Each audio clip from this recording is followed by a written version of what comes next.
Bienvenue à cette section de Pain quotidien, anciennement connue sous le nom d'un message de Dieu à ma pause de midi, qui est devenu le Pain quotidien, tout simplement, plus court. Et aujourd'hui, comme je l'ai annoncé, nous allons partager un sujet sur lequel d'ailleurs je suis venu encore et encore et encore. Et le thème d'aujourd'hui, c'est est-ce que nous pouvons acheter la bénédiction de Dieu avec de l'argent? Est-ce que nous pouvons l'acheter, mes frères et sœurs? Est-ce que c'est possible d'acheter la bénédiction de Dieu avec de l'argent? Que dit la parole de Dieu? Nous nous sommes tellement éloignés du standard de l'Église primitive au 1er siècle. Nous avons eu toutes sortes de perversions, toutes sortes de contrefaçons, toutes sortes de travestissements de l'Évangile, au point où des prières sont payées. Ces faux pasteurs, hommes de Satan, vous font payer, vous vendent des prières, vous vendent des guérisons, vous vendent des délivrances. Et nous allons examiner à la lumière de la parole de Dieu, est-ce qu'il est possible pour un croyant, et comme nous sommes dans le Nouveau Testament, nous allons dire un croyant chrétien, est-ce qu'il est possible pour lui d'acheter la bénédiction? Est-ce que la bénédiction de Dieu peut être vendue? Est-ce que la grâce de Dieu peut être vendue? Est-ce que la bénédiction de Dieu peut être vendue? La Bible ne dit-elle pas que tout don parfait et toute grâce excellente viennent du Père des Lumières, viennent d'en haut du Père des Lumières, sur lequel il n'y a pas onde de variation? Le but de cette série que nous avons, non seulement c'est pour nous fortifier, pour nous encourager, pour nous exhorter, mais aussi pour nous ramener sur les bases de la parole de Dieu, sur les bases de la parole de Dieu. Et l'une des choses qu'on observe, et ça me fend le cœur de voir à quel point nous nous sommes terriblement éloignés du standard de la parole de Dieu qui est pourtant simple. Alors, tournez vos Bibles dans Deutéronome, chapitre 28. S'il y a un chapitre dans la Bible qui expose en une seule page ou en un seul chapitre les bénédictions et les malédictions, c'est bel et bien Deutéronome chapitre 28. Et en Deutéronome chapitre 28, les 14 premiers versets parlent des conditions pour avoir la bénédiction.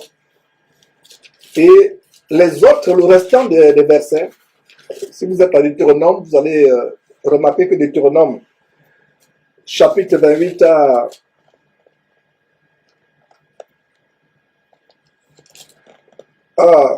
68 chapitres et les 14 premiers, je vais dire plutôt versets, excusez-moi, Deutéronome chapitre 28 à 68 versets, ce chapitre 28 de Deutéronome à 68 versets. Et les 14 premiers versets parlent de la bénédiction, et à partir du verset 15, c'est autour des malédictions de t'exposer. Et si nous voyons donc au verset 1, et c'est des bénédictions terrifiantes, merveilleuses, des bénédictions merveilleuses et des malédictions terrifiantes. Alors, si on lit au verset 1, qu'est-ce qu'on peut voir au verset 1? Si tu obéis à la voix de l'Éternel ton Dieu, en observant et en mettant en pratique tous ces commandements que je te prescris aujourd'hui, l'Éternel ton Dieu te donnera la supériorité sur toutes les nations de la terre. Verset 2. Voici toutes les bénédictions qui se répandront sur toi et qui seront ton partage lorsque tu obéiras à la voix de l'Éternel ton Dieu. Voilà, mes frères. Est-ce que vous avez vu dans ce verset, voici les bénédictions qui viendront sur toi quand tu donneras les enveloppes d'argent à un soi-disant homme de Dieu, à un pasteur. Est-ce que vous avez lu ça ici? D'entrée de jeu, pour vous qui prenez des notes, j'aimerais déjà vous dire qu'il y a certaines choses qui apportent la bénédiction à un chrétien, un enfant de Dieu. 1. La repentance. 2. La foi en Dieu. 3. La sanctification. 4. L'obéissance à la parole de Dieu. 5. La crainte de l'Éternel. Ainsi de suite, ainsi de suite. Il n'y a aucun verset qui dit dans la parole de Dieu qu'on peut acheter Dieu. Vous ne pouvez pas acheter Dieu. Dieu ne dit-il pas que l'or et l'argent lui appartiennent? Que lui donneriez-vous? S'il avait besoin des bétails, regardez les chevaux sauvages qui courent dans les prairies, dans les vallées, regardez les bisons, regardez les animaux. Si Dieu avait besoin de pâturage, des terrains, vous pensez que lui qui a créé toutes choses aura besoin de votre terrain, de votre maison? Regardez tout ce que Dieu a fait. Qu'est-ce que Dieu veut de toi? Dieu ne veut pas ton argent. Dieu veut ton obéissance. Dieu veut que tu le craignes, que tu marches selon ses commandements. Voilà ce que Dieu veut. Dieu ne veut pas ton argent. Cet évangile selon lequel il faut donner pour recevoir. J'ai été, mes frères et sœurs, 20 ans dans cet évangile de mort, dans cette abomination de laquelle Dieu, par sa grâce, m'a arraché. Cette abomination qui s'appelle The Way International, le ministère de la Foi internationale, comme toutes les dénominations, les congrégations du mouvement évangélique ou pentecôtiste américain, qui ont inventé un principe du s'aimer et de récolter. Le principe du donner et de recevoir. S'aimer ceci, vous allez recevoir cela, comme ce faux pasteur à Chimileo, Matthieu, que nous avons dénoncé, qui demande aux gens de s'aimer chacun jusqu'à $1000 par année vécu sur terre. Donc si toi qui me suis, tu es âgé de 50 ans, tu vas lui donner $50 000 jusqu'à $50 000 pour toi-même. Si tu as ta femme a peut-être 40 ans, 45 ans, tu multiplies par $1000. Et si on convertit en francs CFA, pour vous qui êtes en Afrique, ça va faire des millions et des millions de francs CFA, ou de francs africains, si vous êtes au Congo, de francs congolais. Alors, il n'y a aucun verset qui dit dans la Bible qu'il faut donner de l'argent à Dieu pour être riche. De l'argent à Dieu pour être guéri. Aucun verset ne le dit. Ça, c'est des doctrines de démons. Ça, c'est des enseignements venus tout droit de l'enfer. On va vous dire, vous êtes malade parce que vous volez Dieu, vous ne donnez pas l'argent à Dieu. Vous êtes pauvre parce que vous volez Dieu, vous ne donnez pas l'argent à Dieu. Dieu ne nous guérit pas parce qu'on donne de l'argent. Dieu ne nous bénit pas parce qu'on donne de l'argent. Regardez ce verset qui dit, encore le verset 1 et le verset 2. Deutéronome chapitre 28 qui dit, si tu obéis à la voix de l'Éternel, ton Dieu, en observant et en mettant en pratique tous ses commandements, ton Dieu, l'Éternel, ton Dieu, te donnera, etc., etc. On peut voir ça jusqu'au verset 14. Verset 2, voici toutes les bénédictions qui se répandront sur toi et qui seront ton partage lorsque tu feras quoi? Verset 2. Lorsque tu donneras de l'argent à un pasteur? Pas du tout. Lorsque tu donneras des enveloppes? Pas du tout. Lorsque tu paieras la dîme toutes les fins de semaine, toutes les fins de mois? Pas du tout. Lorsque tu feras quoi? Lorsque tu obéiras à la voix de l'Éternel, ton Dieu. C'est un faux pasteur, vous ont menti en vous disant que vous pouvez continuer à mener votre vie n'importe comment, pécher, faire des abominations, faire des choses abominables, et en donnant votre enveloppe d'argent au pasteur, ils vous disent que vous donnez à Dieu, ce qui est un mensonge. En donnant l'argent, Dieu peut couvrir vos fautes, Dieu peut couvrir vos péchés. Est-ce que vous savez ce que Dieu a fait pour que les péchés de l'humanité tout entière soient effacés? Dieu a prévu quelque chose de merveilleux, de phénoménalement merveilleux. Il a fait venir son Fils sur terre. Son Fils, Jésus-Christ, a quitté sa gloire céleste, il est venu sur terre. Et étant sur terre, il est mort pour nous sur la croix. Son sang a coulé goutte par goutte sur la croix pour nous purifier de tous nos péchés, de toutes nos fautes, gratuitement, gratuitement. Si le sang de Jésus-Christ était à vendre, aucun homme sur terre ne pourrait acheter ne serait-ce qu'une goutte microscopique du sang de Jésus-Christ. On prend tous les milliardaires de la terre, que ce soit ceux qui sont aux États-Unis, que ce soit ceux qui sont en Europe, en Afrique, au Japon, en Chine, dans le monde arabe, on prend l'argent de tous les millionnaires du monde, on prend l'argent de toutes les banques du monde, on prend tous les métaux précieux, on prend tous les diamants de la compagnie BIRS en Afrique du Sud, on mélange toutes les richesses de la terre. Cet argent ne serait même pas, ne serait-ce qu'à 1 pour 1000 prêt pour acheter, ne serait-ce qu'une goutte microscopique du sang de Jésus-Christ. Il est précieux. On a vu hier dans la série comment anéantir les malédictions dans notre vie. On a vu comment en Galates chapitre 3 verset 13, le Seigneur Jésus-Christ est devenu une malédiction pour nous. Il est devenu une malédiction selon ce qui est écrit. Maudit est quiconque est cloué au bois, crucifié sur le bois, sur la croix. Il a porté notre malédiction. Il est devenu pour nous une malédiction afin que nous héritions la bénédiction, la bénédiction. La bénédiction. Et vous pouvez lire vous-même toutes les bénédictions qui ont été promises au peuple d'Israël dans l'Ancien Testament. Et je vais vous dire, mes frères et sœurs, ce que j'ai toujours dit. Tout ce que vous lisez dans l'Ancien Testament, c'est généralement des choses qui ont une portée physique, matérielle, terrestre. Et cela est la figure ou l'image ou l'ombre des choses que nous vivons aujourd'hui sur le plan spirituel. La bénédiction pour le chrétien est d'abord spirituelle. Elle n'est pas comme la bénédiction dans l'Ancien Testament. Dans l'Ancien Testament, tout était physique. Il fallait sacrifier le sang des boucs pour être purifié des péchés. Il fallait faire des choses physiques. La guerre était physique. Pour nous, aujourd'hui, la guerre est plus spirituelle.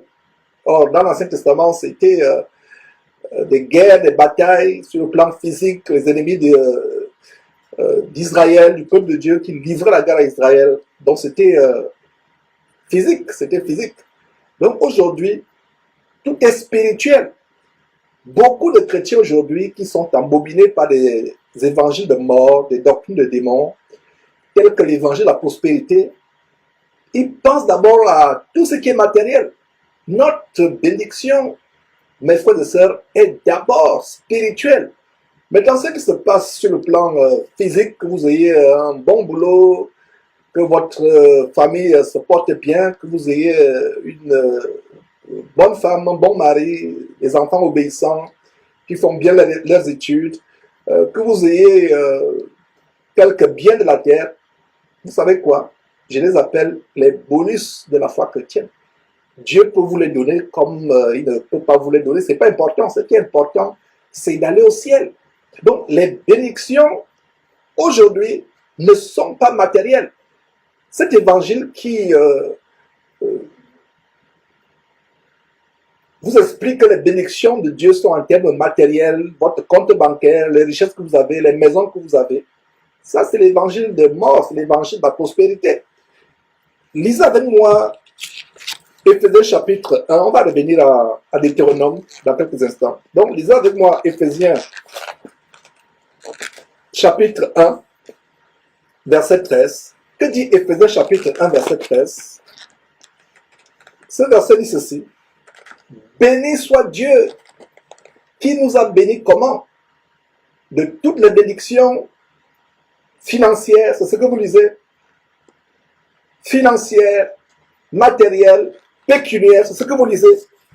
Non, pas du tout. Béni soit Dieu qui nous a bénis de toutes sortes de bénédictions spirituelles. Spirituelles, voilà, de quoi nous sommes bénis. Et la bénédiction spirituelle qui est disponible en Christ Jésus pour ceux qui ont accepté Jésus-Christ comme leur Seigneur et Sauveur, qui marchent conformément à ses préceptes, à ses commandements, qui ont la crainte de Dieu, qui se sanctifient, ayant la haine du péché, ils ont une bénédiction. Ils sont bénis de toutes sortes de bénédictions. Dans quoi? Dans les lieux célestes. La Bible nous dit que notre cité à nous est dans les cieux et que nous sommes déjà spirituellement assis avec Jésus-Christ dans les lieux célestes.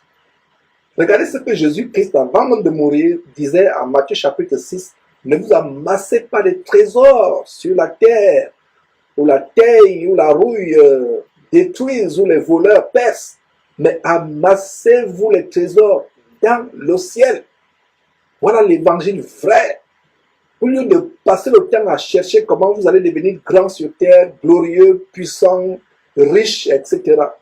Notre préoccupation doit être comment puis-je faire pour m'amasser des trésors dans le ciel. Des trésors dans le ciel. Allez lire bien le chapitre 6. Et d'ailleurs, plus tard, vers la fin du chapitre 6, Jésus confronte ceux qui s'inquiètent pour leur vie. Qu'est-ce qu'ils vont manger? De quoi seraient-ils vêtus? De quoi seront-ils vêtus? Quel sera leur avenir, etc. Jésus leur dit, homme de peu de foi, pourquoi vous préoccupez-vous de ce que vous allez manger, de ce que vous allez boire, de quoi vous serez vêtus? Pourquoi vous préoccupez-vous de ces choses? Ce sont les païens qui recherchent ces choses. Jésus appelle ces choses. Donc c'est insignifiant pour lui. Il dit ces choses. Il dit votre Père sait de quoi vous avez besoin. Cherchez premièrement le royaume et la justice de Dieu. Matthieu chapitre 6 verset 33. Cherchez premièrement. Il n'est pas dit en deuxième position. Il n'est pas dit en troisième position. En première position, c'est la priorité de toutes nos priorités. Quand les jeunes gens pensent à leur avenir, ils disent, j'aimerais avoir tel genre de maison. Je parle des jeunes gens chrétiens, j'aimerais avoir tel genre de femme, j'aimerais avoir tel diplôme, il fait la liste de ses priorités. Il oublie la priorité de toutes les priorités. Quand tu as ta liste, mon frère, ma soeur, des priorités pour ta vie, tu mets tes priorités, mais au-delà de toutes ces priorités, ta première priorité devrait être Matthieu chapitre 6, verset 33. Cherchez premièrement le royaume et la justice de Dieu. Et maintenant, toutes ces choses, regardez Jésus dit, ces choses, donc ça n'a pas d'importance, ces choses nous seront données par-dessus. Jésus lui-même n'avait pas un endroit pour reposer sa tête. Mais est-ce qu'il a manqué de quoi que ce soit un jour? Est-ce que ses disciples, quand ils étaient avec Jésus-Christ, ils ont manqué de quoi que ce soit? Non, Jésus pourvoyait à leurs besoins, mais ils ne se préoccupaient pas à être riches, à vivre dans l'extravagance. Ils avaient le nécessaire. Et revenons donc à Matthieu chapitre 6, où Jésus dit, ne vous inquiétez pas, votre Père sait de quoi vous avez besoin. Ces choses sont les païens qui les recherchent. Qui par ces inquiétudes peut ajouter une coudée à la durée de sa vie? Vous vous inquiétez, peut-être au moment où vous écoutez cet enseignement, vous n'avez plus d'argent pour nourrir votre famille, vous avez perdu un boulot, vous êtes souffrant, vous ne savez même pas si vous allez payer le prochain loyer et vous risquez d'être à la porte, vous vous inquiétez. Ne vous inquiétez de rien. Tant que vous avez la vie c'est le plus grand bonheur que nous recevons de Dieu, le plus grand bienfait. Le souffle de vie, c'est la plus grande bénédiction. Il y a les gens qui recherchent des miracles. Oh frère, je ne vois pas des miracles dans ma vie.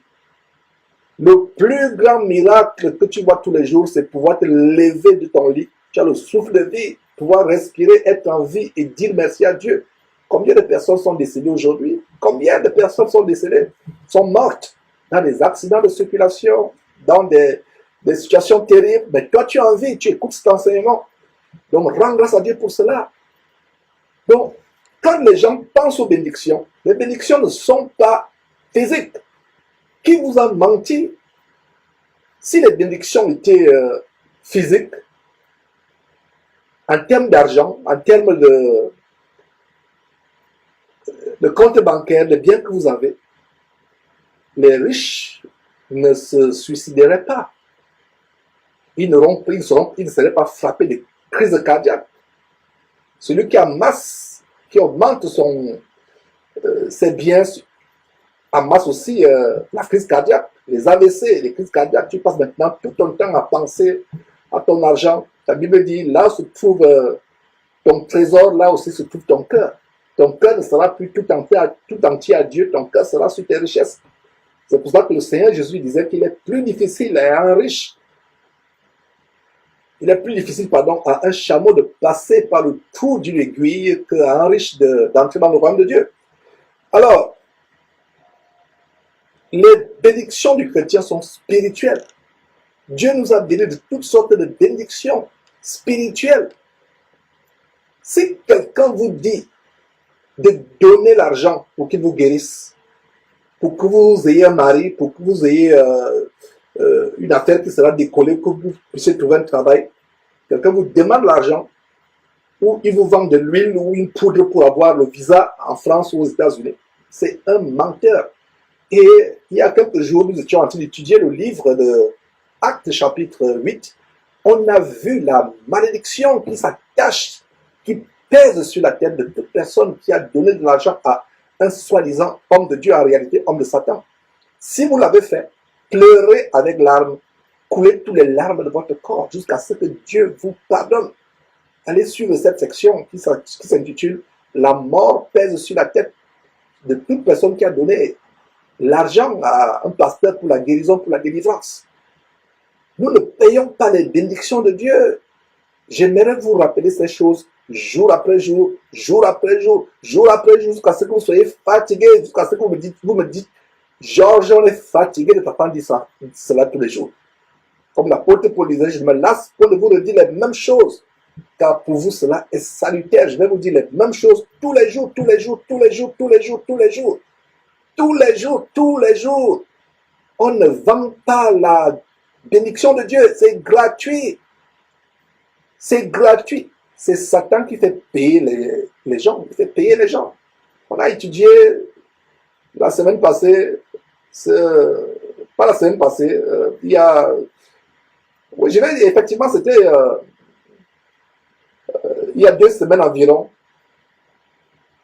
On a continué avec l'étude du livre merveilleux de Actes des Apôtres. On a vu au chapitre 8 comment, quand Philippe a été envoyé à la Samarie pour prêcher la parole de Dieu, il a tellement prêché cette parole de Dieu avec la grâce de Dieu, la faveur de Dieu, que la ville de Samarie a été secouée par l'évangile que prêchait Philippe, au point où un personnage important de cette ville, Simon le magicien, qui avait pratiqué les arts magiques au point d'émerveiller les Samaritains.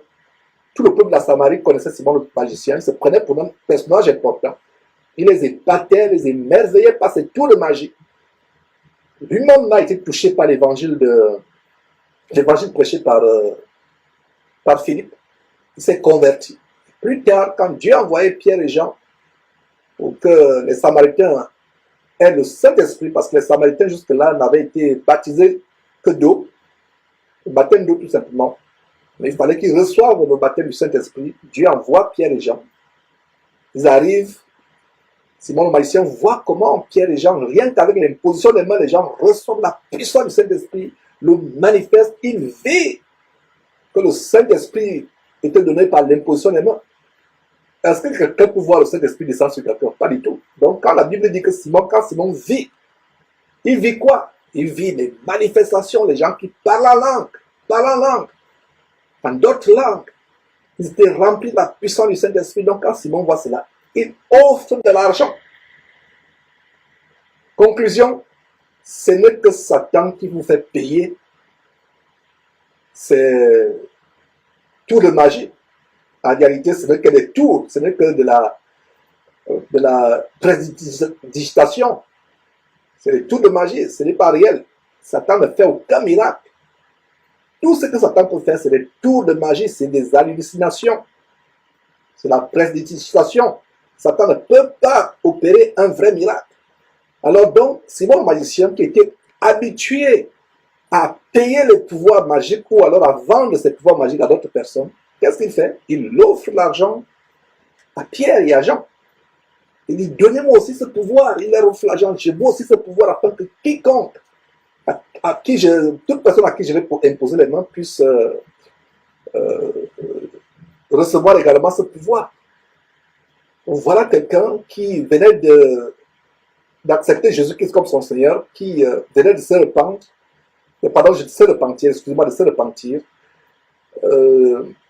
Mais le cordon ombilical n'était pas coupé, l'amour de l'argent, la cupidité, vouloir amasser. Il était habitué à vendre cette voie magique. Donc, un pasteur qui vous fait payer la guérison, un pasteur entre guillemets, plutôt un homme de Satan, qui vous fait payer la guérison, qui vous fait payer la délivrance, qui vous fait payer la percée financière, c'est un aventurier possédé par Satan, l'amour de l'argent. Et il vous fait payer quoi? La mort. Alors, si vous avez fait ce que je suis en train d'expliquer, ce que Simon le magicien a fait, donner l'argent pour recevoir la faveur de Dieu, c'est que la malédiction pèse sur votre tête. Pleurez, pleurez, pleurez, demandez pardon à Dieu. Demandez pardon à Dieu. Et d'ailleurs, qu'est-ce qui se passe? Pierre lui dit que ton argent périsse avec toi, puisque tu as cru que le don de Dieu s'acquérait à prix d'argent. Voilà la révélation. Allez lire, j'ai approfondi ce chapitre il y a 2 semaines, verset après verset. Il est disponible, étude approfondie, verset après verset, du chapitre 8 de Actes des Apôtres. C'est disponible sur notre chaîne, nos chaînes YouTube et sur Facebook.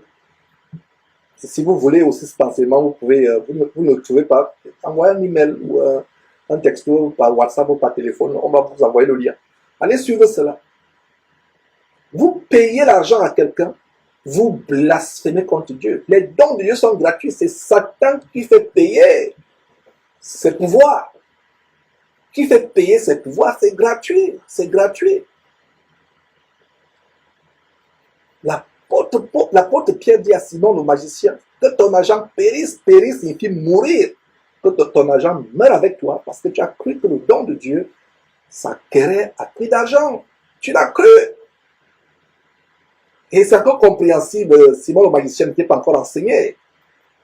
À l'époque, il ne connaissait pas la parole de Dieu. Tout ce qu'il avait comme parole de Dieu, c'est l'évangélisation de Philippe.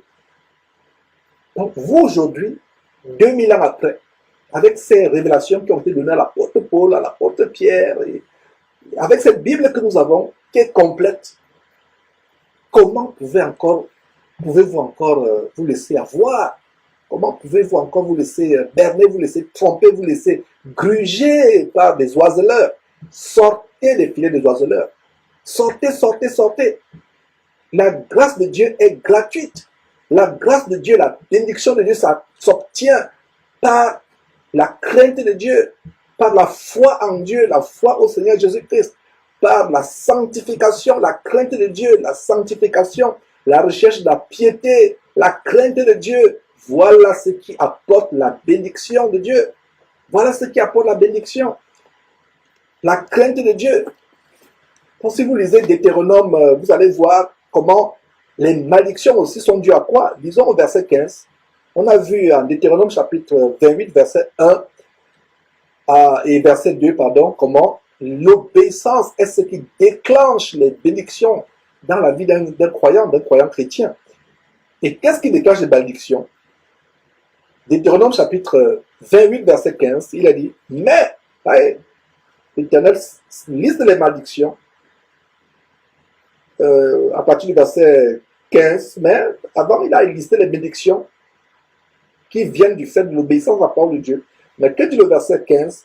Mais si tu n'obéis point à la voix de l'Éternel, ton Dieu, si tu n'observes pas et ne mets pas en pratique tous ces commandements et toutes ces lois que je te prescris aujourd'hui, voici les malédictions qui viendront sur toi et qui seront ton partage.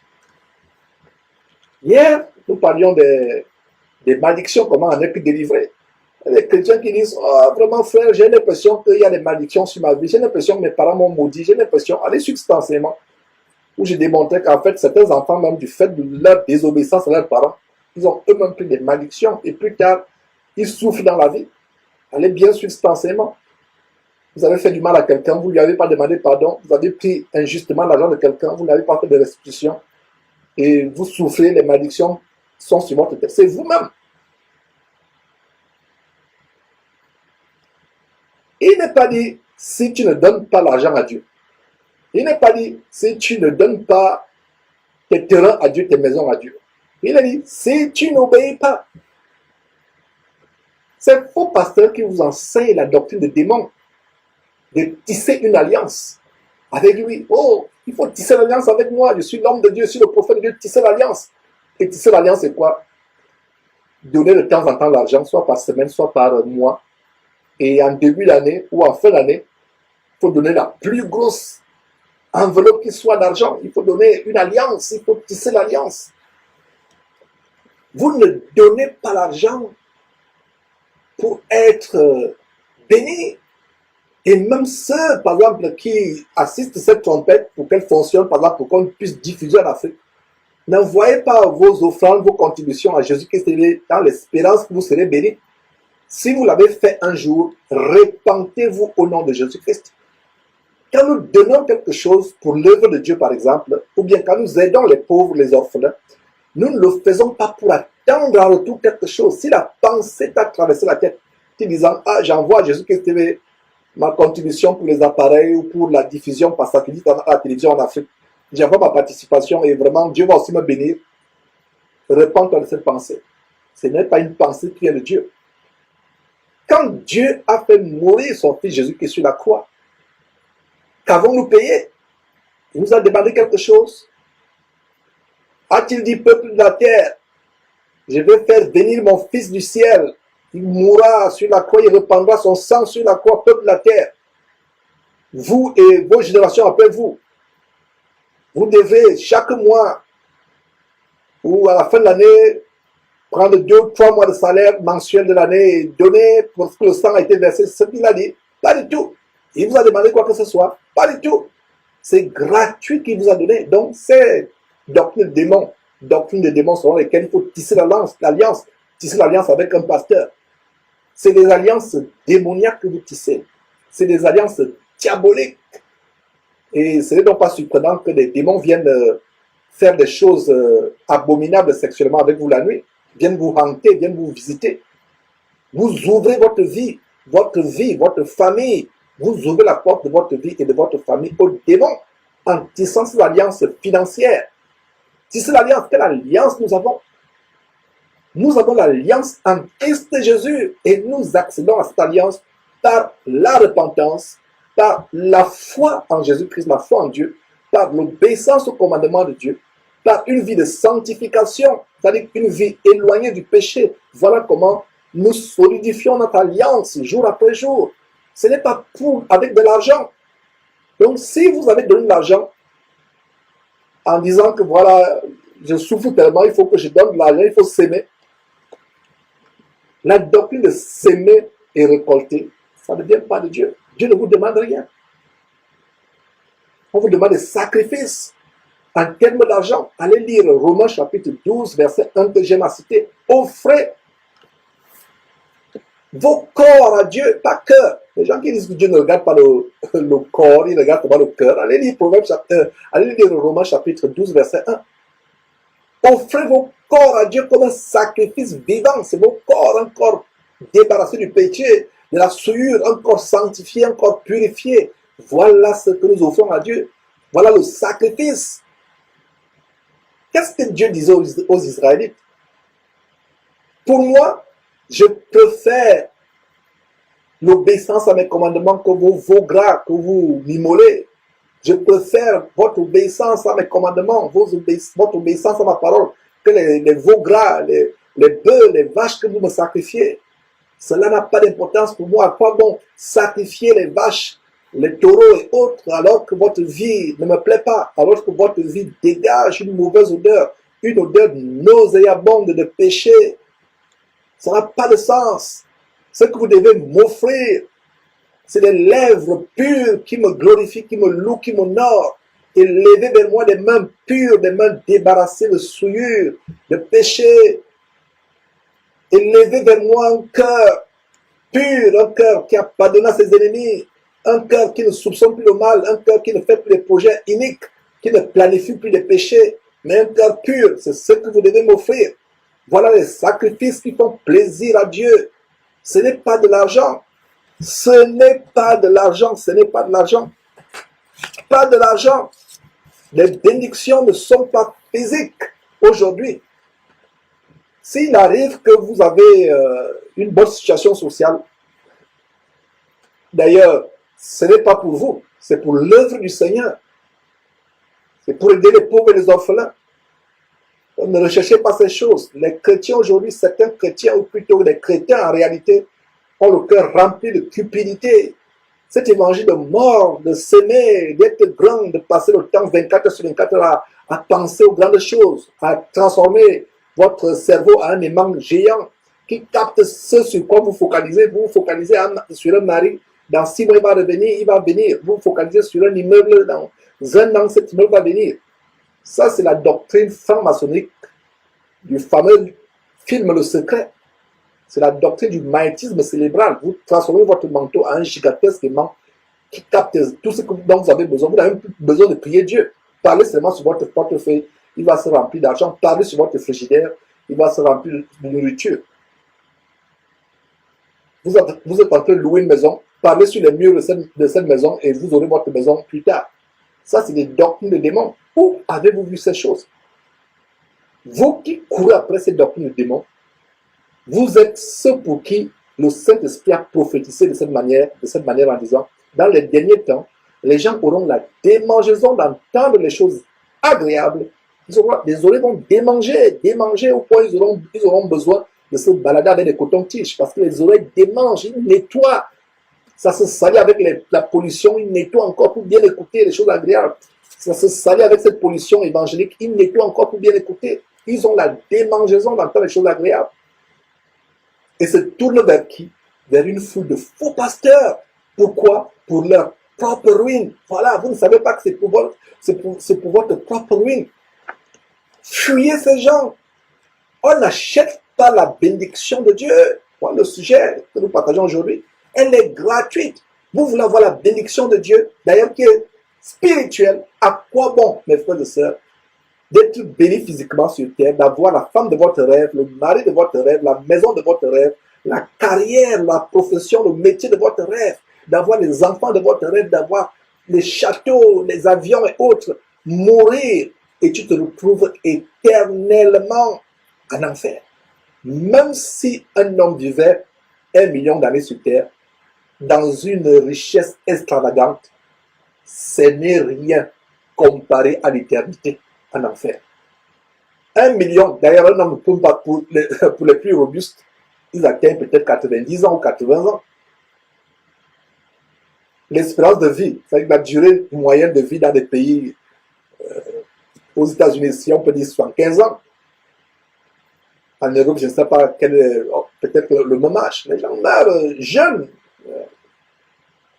Combien de personnes jeunes sont mortes que tu connais, qui n'ont pas atteint 20 ans, 25 ans, 30 ans. Les gens meurent tous les jours.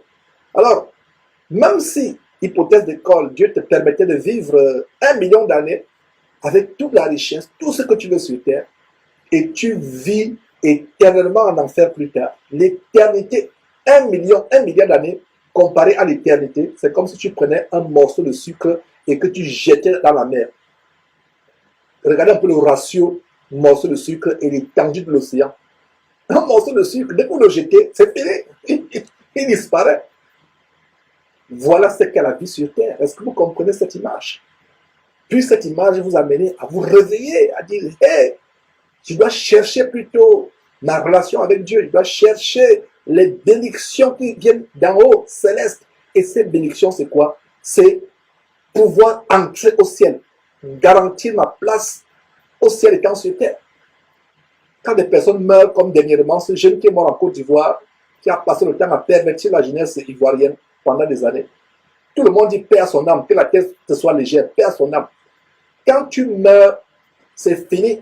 La Bible nous dit, il est donné à un homme de vivre une fois, de mourir une fois, et après vient le jugement. La manière par laquelle tu veux passer ton éternité doit se préparer maintenant. Si tu veux passer l'éternité dans les temps de feu et de souffle, l'enfer en train de brûler éternellement, blague avec Dieu. Et si tu es soi-disant chrétien, blague avec ta vie chrétienne. Un pied dans le monde, un pied en Christ. Amuse-toi, fais ce que tu veux. Mais un jour, tu payeras. Tu payeras un jour. Va avec les prostituées. Fais le sexe avant le mariage. Fais n'importe quoi. Vole, ment, va dans les boîtes de nuit. Fume, la drogue.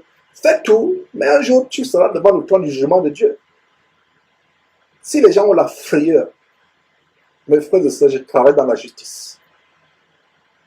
Et dans la justice, quand vous voyez la frayeur dans le regard d'un criminel qui combat devant le juge, oh, c'est effroyable. Et ça, c'est un jugement, c'est des juges, c'est un tribunal humain. C'est un tribunal humain. Vous voyez la frayeur d'un criminel, il sait qu'il aura la peine capitale ou la prison à vie. Il a la frayeur, il tremble.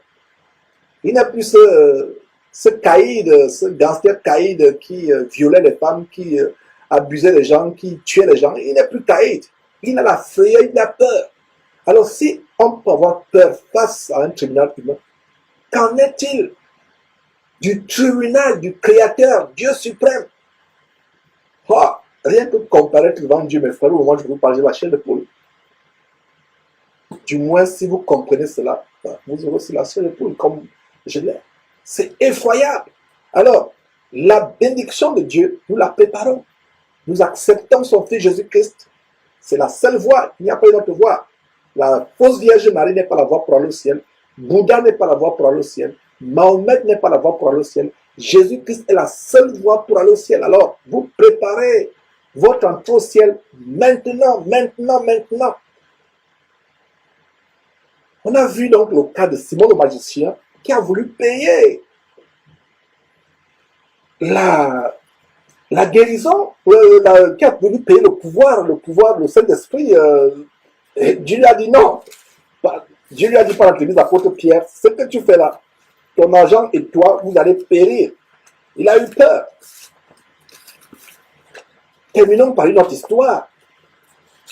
L'histoire merveilleuse en 2 Rois chapitre 5 de ce lépreux, ce général d'armée, le chef de l'armée du roi de Syrie, le général d'armée du roi de Syrie, Naaman, qui fut atteint de lèpre.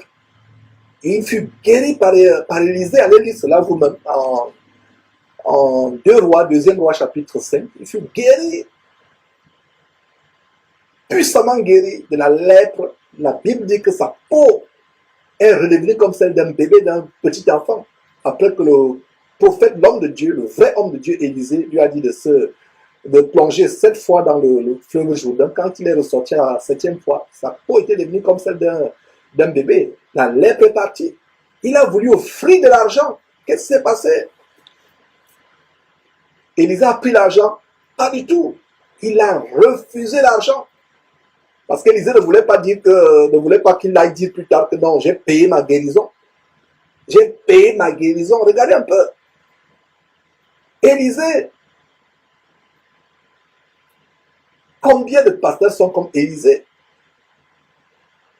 Je prie pour vous.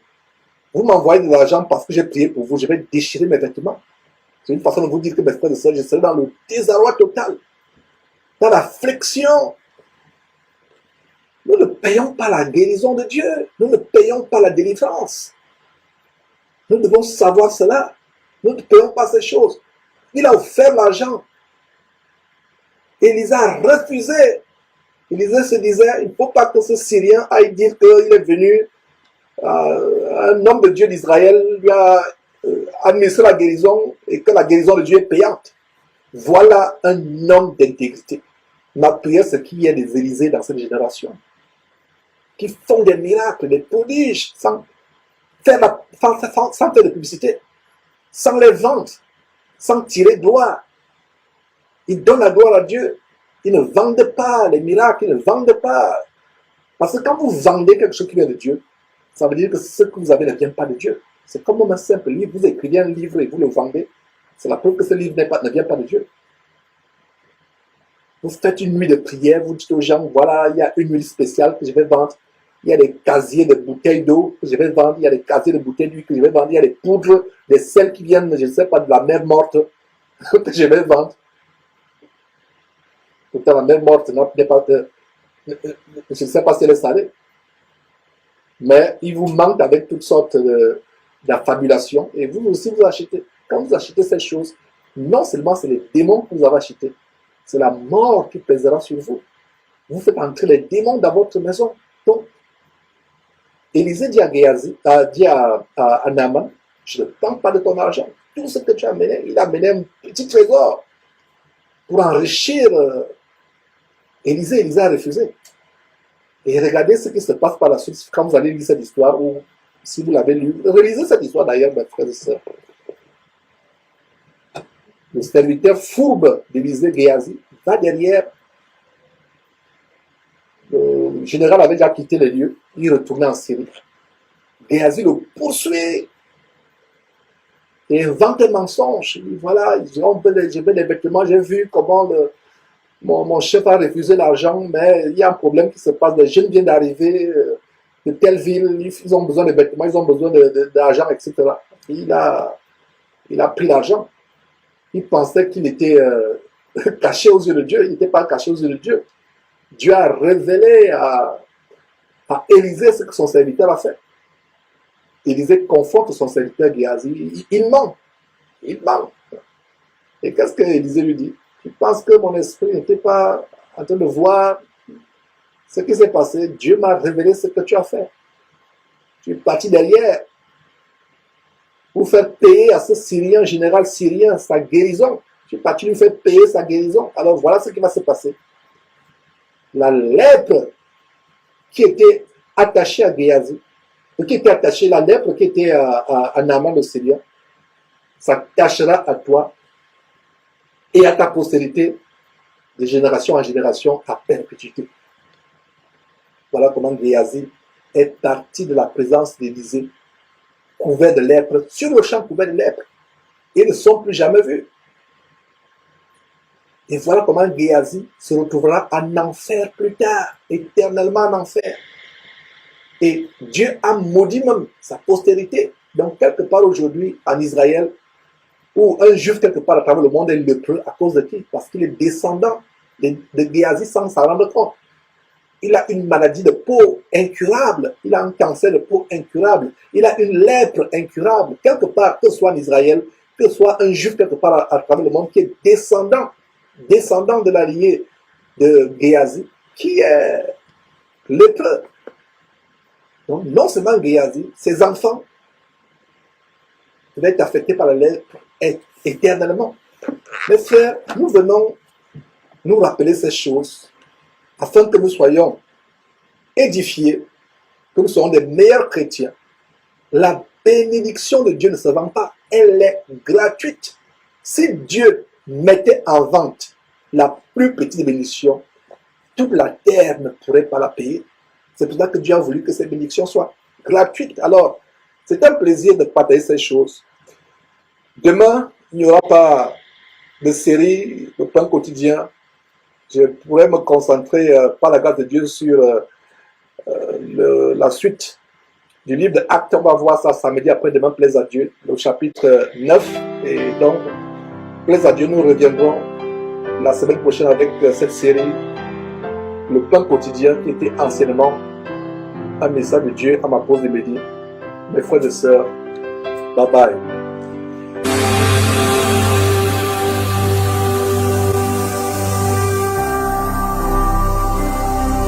Jésus-Christ TV,